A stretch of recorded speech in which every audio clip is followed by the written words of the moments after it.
The following content is provided under a Creative Commons license. Your support will help MIT OpenCourseware continue to offer high-quality educational resources for free.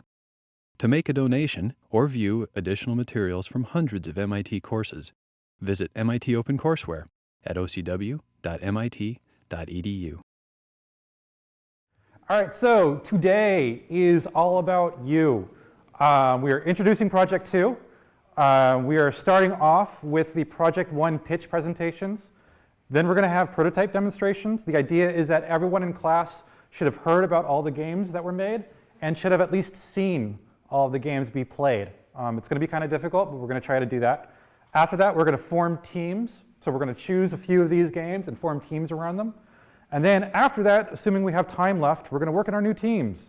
You're going to rewrite that Project 1 vision statement, and you're going to modify the paper prototype while you're here as a group, just to kind of see what the mechanics were and what you're going to have to do for Project 2. So starting off, Project 2, it's another low fidelity prototyping, but this is more digital. So you're going to actually make a digital game. We're asking you to create this digital prototype in a short time frame. You had about a week to do Project 1. You're going to have about 2 weeks to do Project 2. There will be some of the work done in class. Unfortunately, it's not going to be the programming. That's going to have to happen outside of class. In class, we're doing a lot of the meetings and a lot of the project management stuff in class, and we'll be walking you through a lot of that. You're going to be basing that game off of a Project 1 team game. And then, yeah, we're going to integrate project management concepts into your process, and we'll be talking about some of that stuff starting Wednesday. Extra goals. You're going to be working as a team for the first time using a common game engine. So hopefully some of the lessons from that game engine tutorial we did last week work out. I think that was last week. Yeah, work out for you. You're going to be doing version control. So it looked like we had everybody able to use some kind of version control with all of those engines. That's a good sign.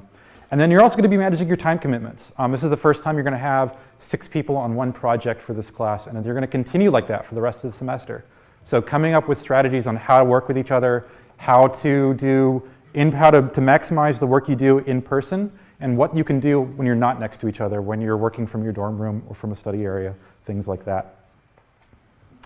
So the deliverables for this one, today we are going to do this workshop, this team formation workshop. On Wednesday, we're going to be workshopping the product backlog, and you're going to be turning into Stellar. Actually, I meant the vision statement, but on Wednesday, by the end of class, we'd like you to turn into Stellar an updated vision statement.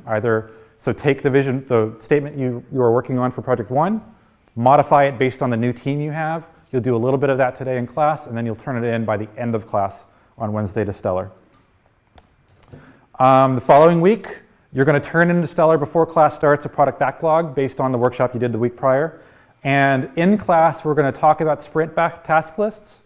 And so you don't know what a sprint task list is right now. You don't know what estimates are right now. You'll be working on that on Monday. And then you'll be each team will give a short presentation to us about the work that you did. On Wednesday, you'll turn in that task list you created. And in class on Wednesday, we'll be playing all of the digital games. So you have to have something running by Wednesday at 1 p.m. It could be running and broken. You might not get much good feedback out of it, but it must be running by Wednesday at 1 p.m. And then the following Monday, the project is due. Yeah, really, really short. On Stellar, you're going to turn in a whole bunch of stuff. All of your games should compile out to HTML, either be playable on a website or use a website plugin like Unity or Flash or whatnot. So there's more details in the handout in Stellar. I updated that this morning, so please take a look at that. Once your teams are formed, that's probably one of the first things you should do is take a look at those requirements. Again, you'll need a written postmortem from each of you. We'll ask for a design change log, which your first entry will be today. You'll need an updated vision statement if anything changed from the one you turned in on whatever I said it was, Wednesday. If anything's changed, you'll turn it in again, and you'll be doing focus tests reports. So we'll be doing some focus testing, some testing in the next week. And then, yeah, you also do a postmortem presentation. And so this presentation will actually be 5 minutes per team. The requirements are on the handout, and we'll talk about it a little more later in the next week or so. But basically, it's tell us what went right, tell us what went wrong, tell us what you learned. We don't necessarily want to see the game being played. We want to see what you learned from the game. So highlight that with screenshots, with video, stuff like that. All right, so this is what we're doing for the next, we've got 15 slots, so for the next 15 or so minutes, elevator pitches. Why are we asking you to do an elevator pitch? If you can succinctly describe your game in 1 minute, it's probably pretty well scoped for Project 2. Also, you probably have a handle on what you're actually making. You know what the game's about. You can describe the game to another person. To us, that means, great, that project is probably going to be a Project 2 project. If you have a little bit of difficulty describing it, if you go a little bit over time, we're going to allow you to go over time, but don't. Why did I even tell you that? I just messed everything up, didn't I? But if there's some issues going on with that, that'll let us know a little bit about the scope of the project. Don't show us the game. Don't use visuals. Don't use laptops. You're in an elevator with an executive. They said, fine, you got a minute of my time. Tell me what you're trying to do. Bam. Convince them that your game is cool. Convince them what your game does. In this particular case, we want to know why it's about planning for randomness. Remember, that's our design constraint for the Project 1 and Project 2. What about your game is planning for randomness? What is the core piece of gameplay in it? Remember in your vision statement, we asked you for, in one of the versions, we asked you for 20 to 30 seconds of gameplay. That's a great thing to put in a pitch. So you got all the material, just take your minute, go. Afterwards, we're going to do demonstrations, and I'll bring that slide up later. But basically, we're not going to just rely on you talking about your game. We're going to be able to see all the games being played, and we're going to try to get everybody able to see all the games being played if they haven't been played already. And after that, we're going to try to form teams, which is really hard. So that comes later. All right, any questions before we move on? Any additional comments from y'all? Oh yeah, remember to check handout 2 on Stellar. So yes, yeah, by the end of class today. All right, so first team is Lazy Beaver. Again, you only need one person from the team to come up if you don't all want to come up. Come up here, stand about right here. There's a microphone right here. It'll capture you. Talk. Lazy Beaver, come on down.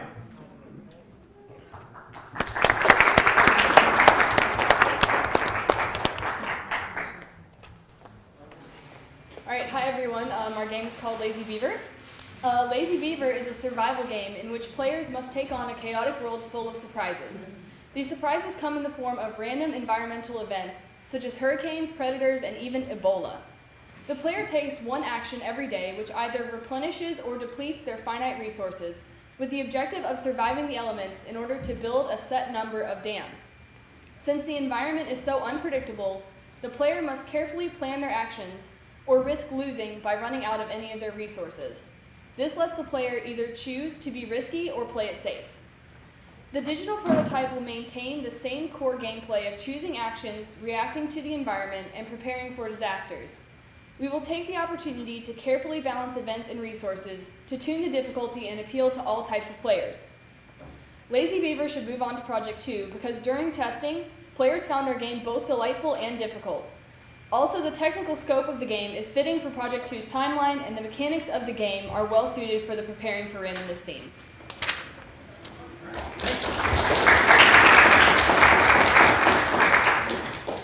Dragon's Lair, come on down.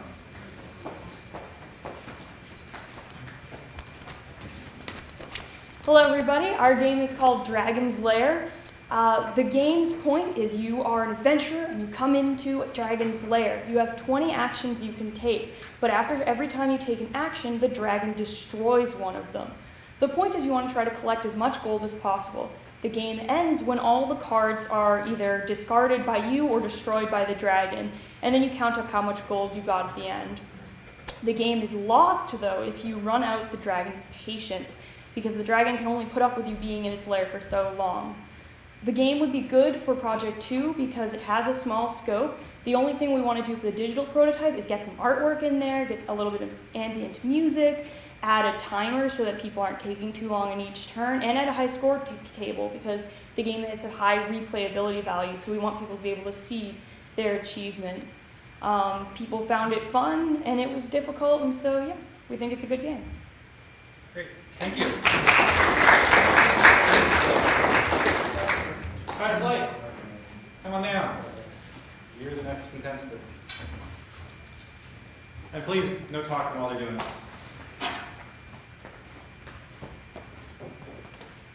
Why is it that in every Indiana Jones movie ever, there's a temple that gets destroyed?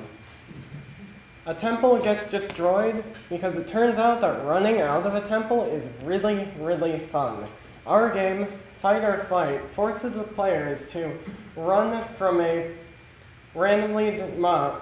environment that gets randomly destroyed behind or in front of them, and balance their actions between fighting their pursuers and just running as quickly as possible. It works for Project 2 because it's fun, dynamic, and actually pretty simple at its core. Thank you.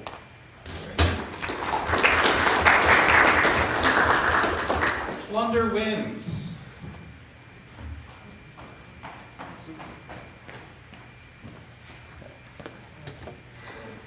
Hi everyone, our game is Plunder Wins, a pirate-themed treasure hunting game.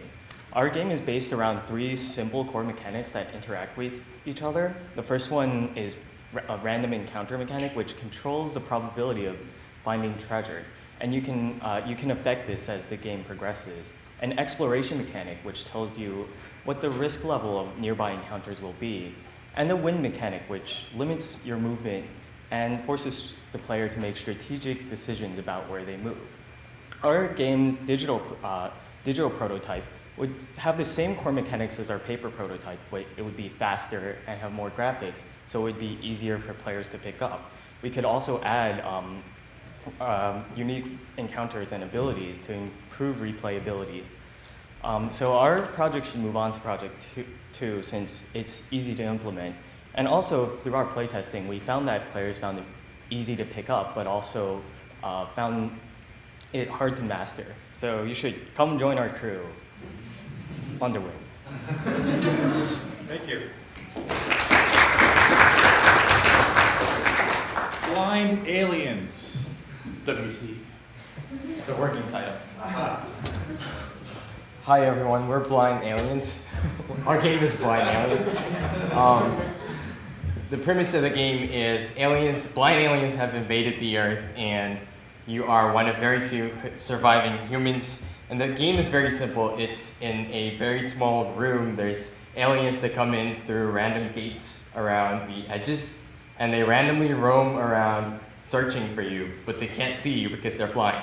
So you have 3 options. You can sneak away very slowly, or you can run very fast, which is loud, or you have a gun you can shoot at them, which is also very loud, and you'll be risking getting discovered and eaten alive. So the game should move on to Project 2 because it's very simple. During testing, we found that people found it very engaging and that it was not boring at all. So yeah, thanks. Thank you. And next up is Live On.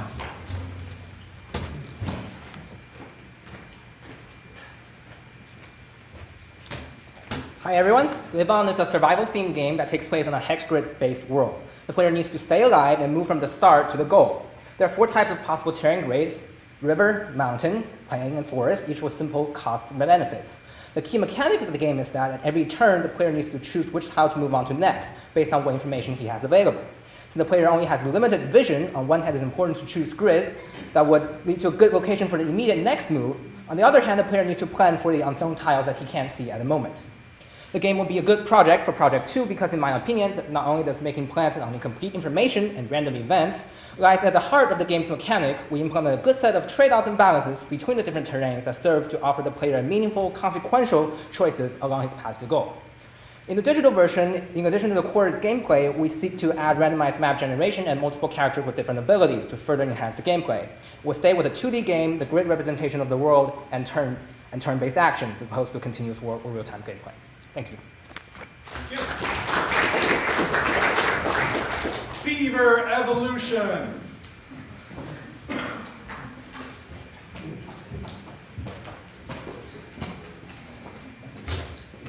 All right, so Beaver Evolution is exactly what it sounds like. You have a colony of beavers, and you have to fight against nature and evolve your beavers over generations to survive against the trials and tribulations that nature will throw at you.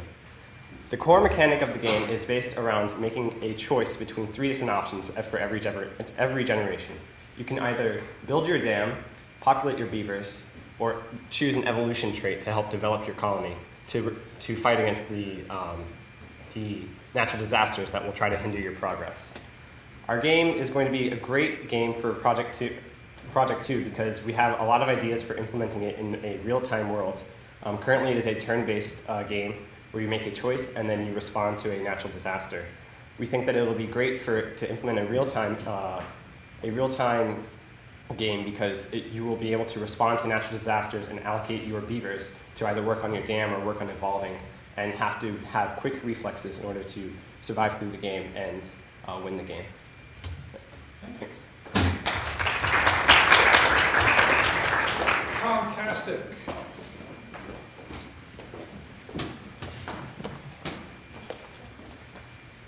Hello. Comcastic is a cable monopoly simulator where you're trying to place your oddly shaped service centers into an existing city landscape. Your goal is to make as much money as possible while caring about your customer satisfaction. So in the digital prototype, we're basically going to have a grid where all the homes and businesses are laid out, and the user will see the inconvenient shaped pieces for your service centers, and then when they select a center, they will see how many people it can serve and the price that will cost them each month, and then they will need to place these on the board. We think this is a good project for Project 2 because we found that playing the game, creating the game is both very simple, and we found that it was really engaging. We had a few random testers kind of describe it as a strategic version of Tetris, basically. Thank you. Sparkly Redemption.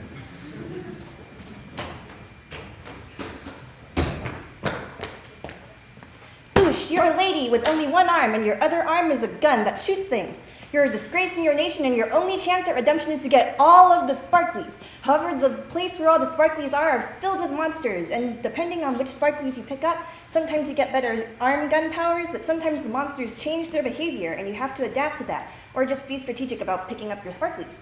Our game is super cool because even with our simple paper prototype version, people had a lot of fun with it. And it's a sort of game that's pretty easy to implement at a most basic, just fun to play stage, but then it's good to add stuff on top of it, like extra monster behaviors and super shooty arm powers. Also, you're a lady with one arm and a gun that shoots things, which I think is cool.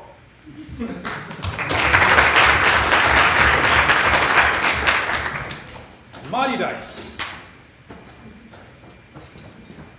Hey everyone, so Modudice is a math puzzle game like Sudoku or 2048 where the user navigates a dice around a square grid, rolling the dice one side at a time and adding the side of that dice to the square. The cool mechanic of this game is that each square is modulo 7 and the goal of the game is to reset all of the squares to 0. This game will work well for Project 2 because it is a fast-paced mover game kind of like 2048 and you can move the dice around very quickly while also having to plan out your moves. Thank you. City Evacuation.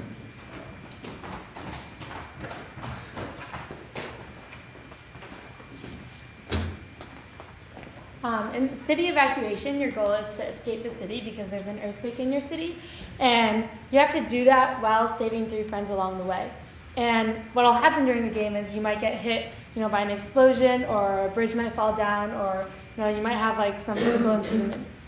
As far as the digital scope, we're going to build a 2D game that's dependent on your dice roll and will generate random disaster cards that will come up, and the hardest part will be the graphics. We think this is a good project for number 2 because there's a lot of randomness, but we also give the player a lot of tools to plan and strategize around that. Additionally, people thought it was really fun to play, and though it's sort of simple to implement at the beginning, we think there's ample challenge in like the graphics, the sounds, the animations that can be built on top of that for any team. Thank you.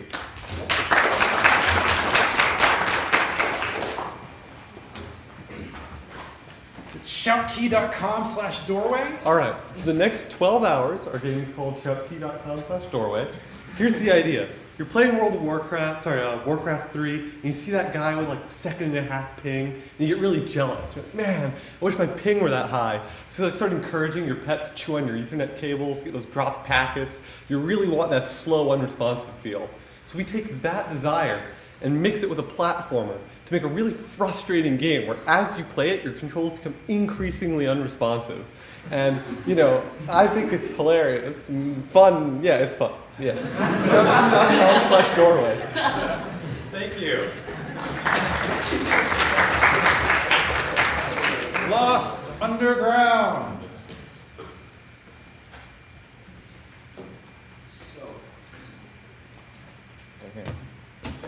All right, so Lost Underground. You are a traveler, and you fall down a hole, and you get lost in an underground mine. So the goal of the game is equipped with some bombs, infinite amount of bombs, because that's just how games work. You're supposed to escape from the underground by planting bombs and trying to move through barriers that you can clear. The randomness comes in with the addition of some ghost bombs that will be floating around, and they will not chase you, but they would go through you and would explode at random moments. So you have to plan around getting to the end of the level and also not dying before you get there, which is common in a game. This is a good project because it's simple and it's sort of reminiscent of Bomberman, which is a great game. So yeah.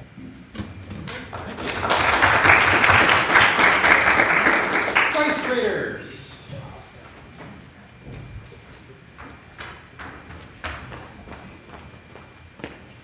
Dice Traders is a multiplayer card game where you play card combos in order to score points. Importantly, you can trade your cards with other players in order to improve your combos, but if you do that, you might be giving your opponents what they need to win. And so this introduces a lot of strategic considerations about things like what your opponent's score is, how large their hand is, and so on and so forth, and you have to keep all of that in mind when you're playing. And our playtesters really enjoyed the complex strategy that arose from these simple elements. It would be good for Project 2 because the mechanics are very simple, which would make the game easy to implement. However, it is designed as a multiplayer game, so it would require some sort of AI. Thank you. And last but not least, Gravity Shift. That is the last one, right? Nobody else? All right. All right, so our idea was for a puzzle platformer with the following characteristics. It's a basic platformer. You have a guy on one side trying to get to the other with a bunch of platforms. Unfortunately for you, the platforms are all spaced so that it's completely impossible to reach them. Fortunately for you, you can place a number of blocks anywhere you want on the stage. Unfortunately, again, they all cost points, and you'll lose points if you place them, and every time you land on a space, it'll disappear. Twist is, once you get to the end of a stage, everything will rotate 90 degrees. All your platforms will become walls and vice versa, and you have to make it again. If you weren't thinking ahead, then the second part of the stage will not be possible, which is why it requires the actual thinking ahead to solve the challenges. The reason that this would be a good idea for Project 2 is because it's a pretty basic idea, but it's actually a deceptively difficult game, and it's really easy to make a stage that's really hard to solve.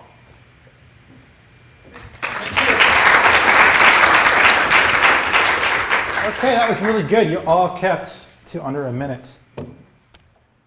Next up, we're going to take 5 minutes, set up your games.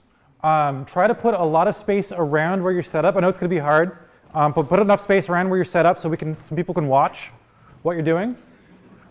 Take one of these Post-its, and how the hell do these work? There we go. Oh, yeah. Take one of these Post-its, put your name on it, wicked big, plant it down on your table so we know what we're looking at. So set up your games. All the stuff that you might need is up here in these 2 boxes. Is it more convenient?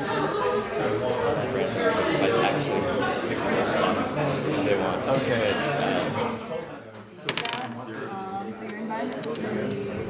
Okay. Oh, actually writing on the card.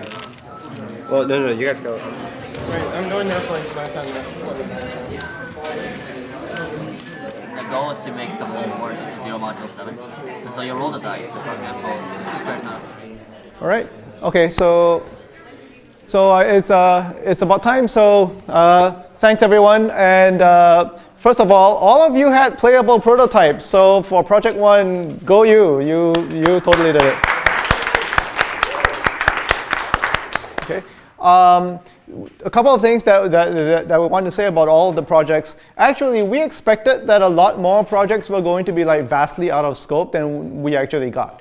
A lot of stuff that we saw here could actually just be fine for Project 3. A lot of the games that we saw here, once you're a little bit more comfortable with the technology and the build process, and with some, in some cases, it's going to be just the efficiencies of knowing the people on your team a little bit better, you'll be able to execute any of these games for something like Project 3. But we would like to actually guide this next step where we move from Project 1 to Project 2 a little bit better. So we are going to cut a couple of projects just to make the team building process go a little bit faster. Otherwise, having to select which one of the 15 projects that we're going to carry on is just going to take way too long than we have class session. But we didn't do it completely arbitrarily. We're going to talk about our concerns. So if you if you're one of those games that we're going to cut, and you really want to do that for Project 3, I want you to use the time over Project 2 to think over your design and see how you would address all of these concerns while you're working on somebody else's Project 2. Okay? Because we saw a lot of really good stuff here today. Let's see. So a couple of games that we're cutting. Gravity Shift, we're going to cut that because the randomness isn't really integrated into the design at this point of time. Again, think about it, figure out how you would do that for Project 3. I actually had a concern about the UI of that game because a lot of these games, sure, some of you are working in Unity 3D, that seemed to be a game that would only, that UI-wise seems to suggest that it should be a 3D game because you need to know what the sides of the dice are before you roll things. But how do you convey that to a player in a way that's not going to have them to deal with the camera? And you could also do it in 2D, but then how do you convey that information to the player? Yes. Sorry, that was the feedback I had for ModuDice. My mistake. For Gravity Shift, sorry, I did in fact get that mixed up. For Gravity Shift, the UI problem was how do you convey to the player which way things are going to shift next, right? Is it relative to the player or is it relative to the level? When the gravity shifts, are you rotating the entire level or are you rotating the players? And now the player's falling sideways on the screen, right? These are all like big UI challenges. Assignment 3 actually happens to be about UI, so it's actually a good time to be able to tackle that. So think about that. Sorry to ModuDice. But for Project 3 though, for that one, still bringing in the randomness and actually bringing in the design constraint for Project 3 will be important for that one. Yep. Okay. Then for Fight or Flight and Dice Traders, we have very similar feedback. Right now, your design is specifically, the fun of your games are really in the multiplayer right now. That is absolutely fine. In fact, there were really solid game designs. The problem is that Project 2 is really short, and AI is time consuming. It's not necessarily hard, it's just going to take a lot of time to work on. So we're going to say, let's not do that on Project 2. You might want to save that for our Project 3. Finally, for 2 more games, for City Evacuation and Doorway, actually, technically, both games are feasible. I'm actually fairly confident that the games that you showed today could be done in the time span of Project 2. However, I feel that a lot of the fun in those games comes in multiple levels. Being able to get different environments in different scenarios, and that's going to be very time consuming, in which you don't have time for in Project 2. So in City Evacuation, it's kind of like the size of your level and all of the elements that you've got in it. It's just going to take a lot of man hours just to be able to generate one map, let alone multiple maps. Doorway, it seems to me that playing through one round of the game on a computer could go through pretty quickly. Actually, where's Doorway? I like to make eye contact. Yeah, there, okay. Like, it seems to me like playing through a level, at least the first couple of levels could go through pretty quickly, which is fine. Players like that because, especially when they're ramping up right at the beginning of the game. But that means you got to generate a lot of levels, and that's just a lot of time that you don't have.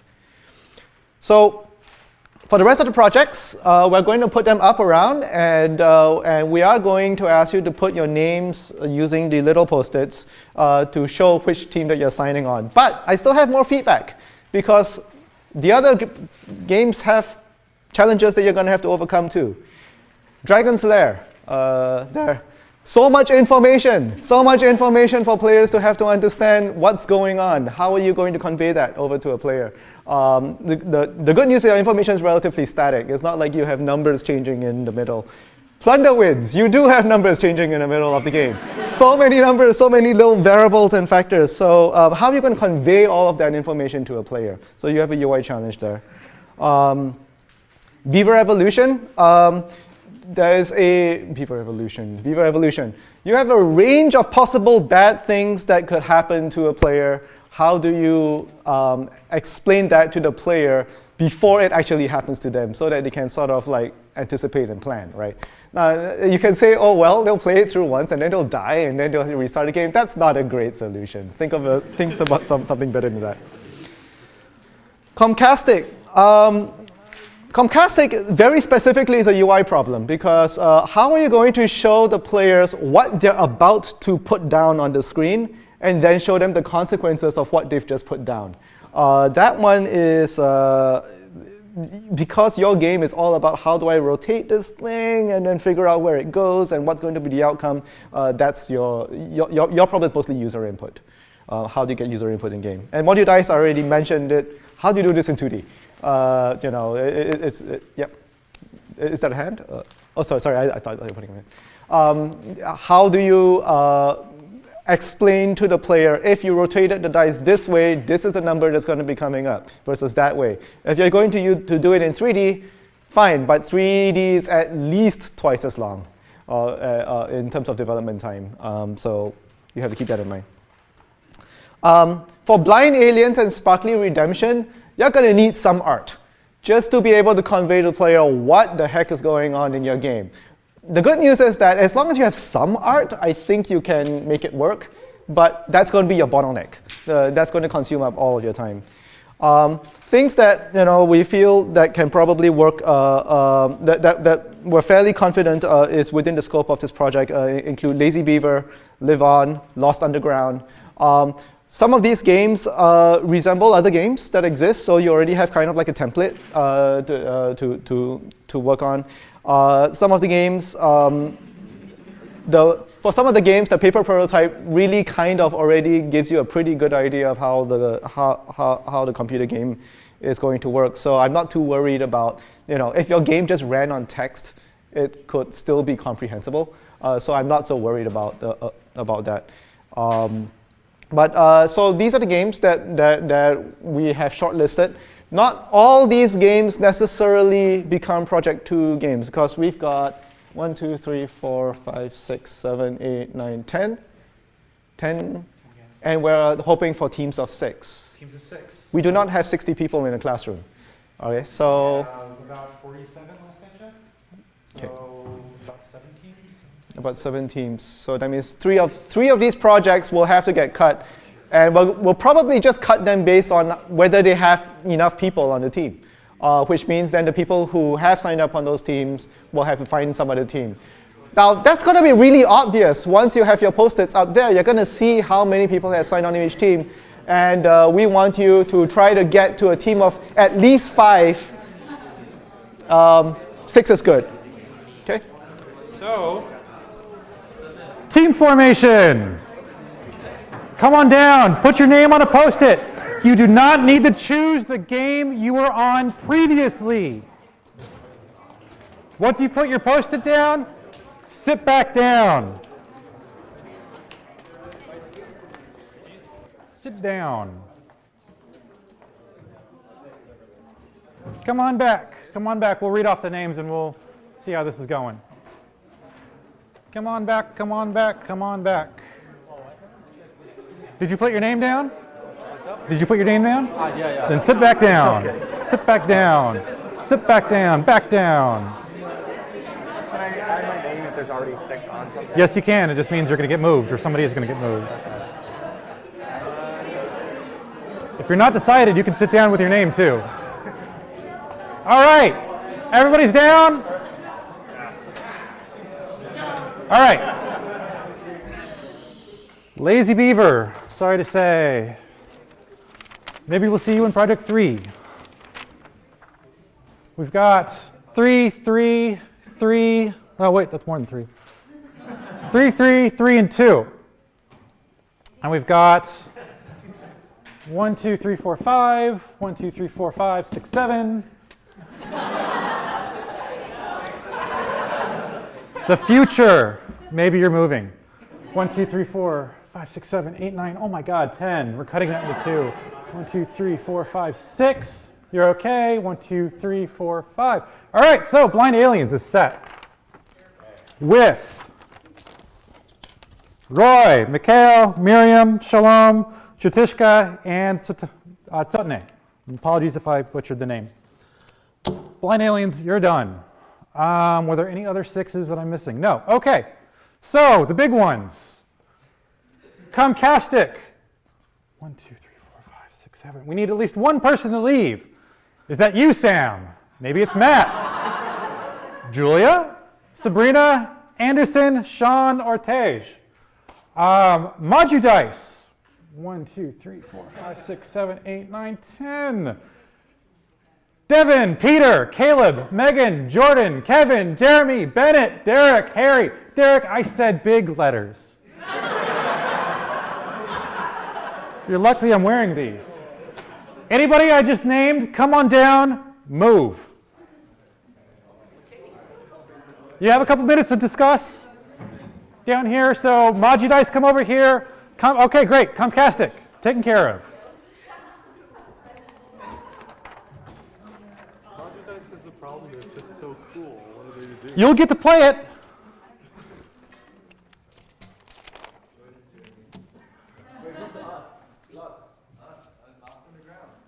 If anybody on these other teams were like, woo, come over to our side.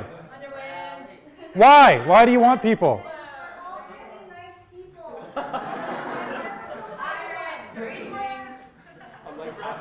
All right. 1, 2, 3, 4, 5, 6, 7, 8. I need 2 more people to leave. Get out.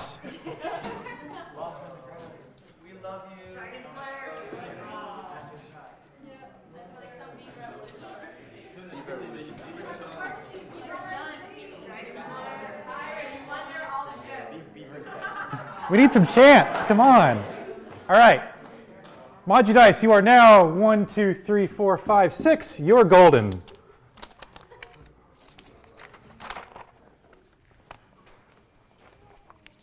Sparkly Redemption, you've got 5. We're going to let you stand for a while. Lost Underground, you've got 4.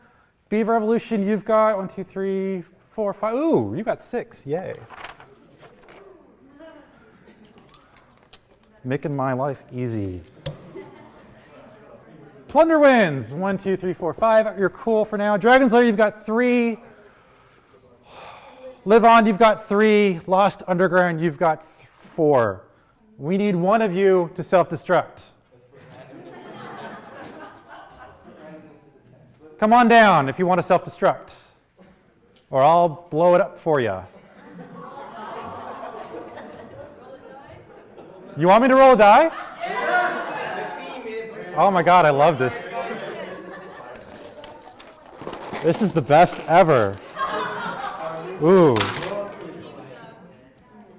We've got 1, 2, 3 that we're rolling. We've got a 6-sided die. How should I do it? 1, 2, 3, 4, 5, 6. What's up? Oh, you're right. 1, 2, 3, 4, 5, 6. 4. 1, 2, 3, 4, 5, 6. Dragon's Lair. Sorry. It's cool. You can do it for Project 2. Come on down. Move yourself. What's up? Aha.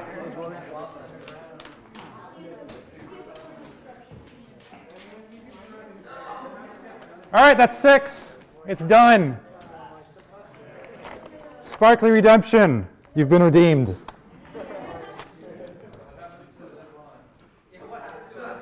One, 2, 3, 4, 5.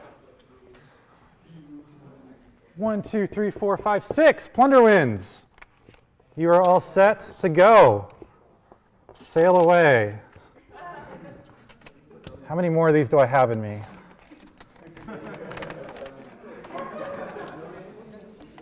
Yeah.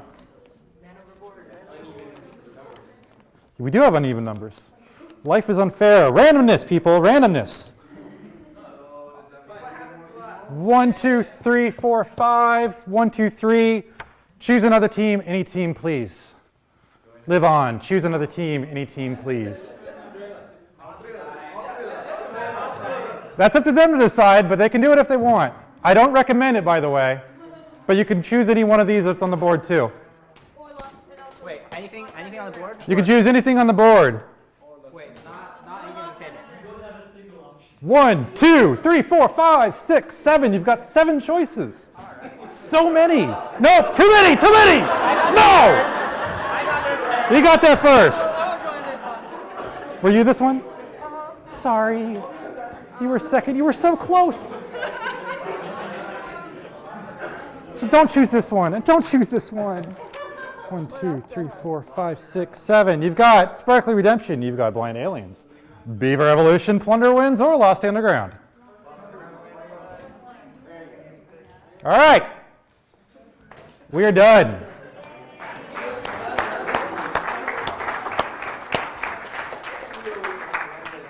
What are we doing the rest of the day? You had 2 for Project 1. You've got 5 for Project 2. I think you're cheating somehow myself. Yes? We ask people to get up and move around because I bet they've all been really rejuggled, and we just sort of give people spots to regroup in their teams so they can meet. Meet as teams? Meet at their team tags, and then find a place in the room to sit down, we discuss vision statements, and start planning out their digital prototypes. So, no. Huh, you're right. I don't have a slide for this. All right, so we're going to do exactly as Sarah said, which she did not hear, but I did because I was listening. Sparkly Redemption. Hang out over here. Basically, actually, before we move, what we're going to do, come down here, meet each other, shake some hands, get to know each other, sit back down. You've got 1 hour left today. Talk about your schedule. Talk about your vision statement. Look at your prototype. Work on your prototype some more. Rewrite your vision statement and talk about what it actually means to make a digital game, a digital version of this game. So, Sparkly Redemption. And whatever you do not forget to exchange contact information. Oh my lord. Email. Were you not going to give each other your email addresses? Whatever. Magidice. Blind Aliens. Beaver Evolution. Shun, shun, shun, shun. Plunder Wins.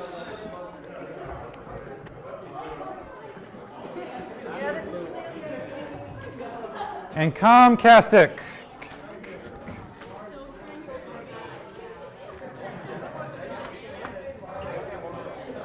This is safe, right?